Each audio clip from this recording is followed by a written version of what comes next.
మనల్ని గుర్తించాల్సింది దేవుడు, మన కష్టాన్ని గుర్తించాల్సింది దేవుడు, మన త్యాగాన్ని గుర్తించాల్సింది దేవుడు, మన తెగింపును గుర్తించాల్సింది దేవుడు, మన పరిచయను గుర్తించాల్సింది దేవుడు. మనం దేవుని కోసం ఎంత ప్రయాసపడుతున్నామో ఆ ప్రయాసను దేవుడు గుర్తించాలి. దేవుడు గుర్తిస్తే దేవుడు ఘనపరుస్తాడు. హల్లెలూయా.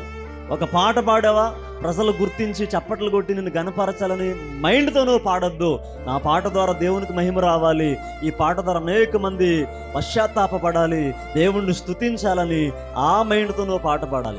ఒక పరిచర్య చేసినప్పుడు అబ్బాయి ఎంత బాగా పరిచర్య చేస్తున్నారు వీళ్ళని నా గురించి గొప్ప చెప్పుకోవాలనే మైండ్తో నువ్వు చేయొద్దు. నేను చేసే పరిచర్య దేవునికి సువాసనగా ఉండాలి, నన్ను చూసి మరికొంతమంది పరిచర్య చేయడం నేర్చుకోవాలనే మైండ్తో నువ్వు చేయి. ఖచ్చితంగా దేవుడు సంతోషిస్తాడు, నిన్ను దీవిస్తాడు. చప్పట్ల కోసం కాదు ప్రసంగాలు, చప్పట్ల కోసం కాదు పాటలు, చప్పట్ల కోసం కాదు ఆరాధన, చప్పట్ల కోసం కాదు ఈ పరిచర్య.